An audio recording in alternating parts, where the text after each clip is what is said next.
একদিন নাস্তিক আল্লাহর গোলামকে ডাক দিয়া বলল, ও আল্লাহর গোলাম, আমি তোমাকে 4টি প্রশ্ন করব।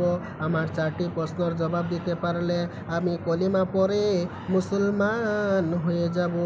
আমার 1 নম্বর প্রশ্ন হলো, ও আল্লাহর গোলাম, আমার মালিক যদি আল্লাহ হয় তাহলে আল্লাহকে কেন দেখি না?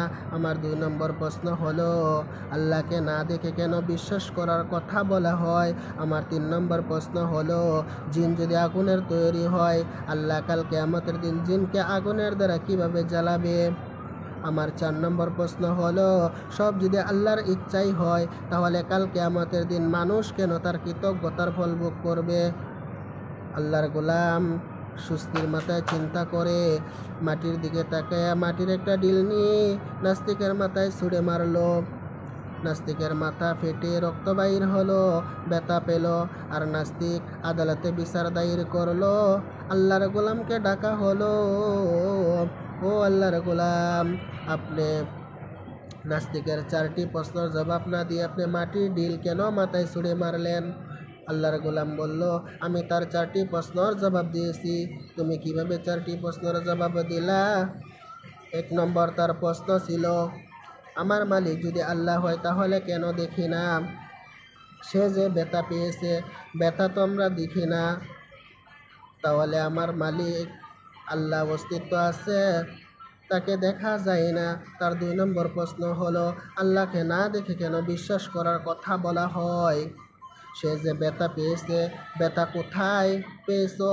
তোমার ব্যথা তো দেখি না, ব্যথা না দেখে আমরা বিশ্বাস করতে লাগছে তুমি ব্যথা পেয়েছো। আমার আল্লাহকে না দেখে তুমি বিশ্বাস করলে তোমার অসুবিধা কোথায়? তোমার 3 নম্বর প্রশ্ন হলো, জিন যদি আগুনের তৈরি হয় তাহলে কাল কিয়ামতের দিন জিনকে কিভাবে আগুন দিয়ে পুড়াবে? তুমি যদি মাটির তৈরি, তোমাকে মাটি দিয়ে আঘাত করলাম, তুমি কেন ব্যথা পেয়েছ? আমার আল্লাহ কি জিনকে আগুন দেওয়ার শাস্তি দিতে পারবে না? অবশ্যই পারবে। তোমার 4 নম্বর প্রশ্ন হলো, সব যদি আল্লাহর ইচ্ছাই হয় তাহলে কাল কিয়ামতের দিন কেন মানুষ তার কৃতজ্ঞতার ফল ভোগ করবে?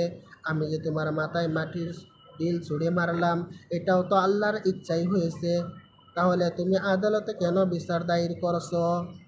ঠিক তেমনিভাবে কাল কিয়ামতের দিন আমার আল্লাহ আদালত বসাতে পারবি। আল্লাহর নাস্তিক বলল, ও আল্লাহর গোলাম, তুমি আমাকে ক্ষমা করিয়া দাও, তুমি আমাকে কলিমা পড়াইয়া মুসলমান বানাইয়া দাও। আমি আজকে থেকে কলিমা পড়লাম, লা ইলাহা ইল্লাল্লাহু মুহাম্মাদুর রাসূলুল্লাহ।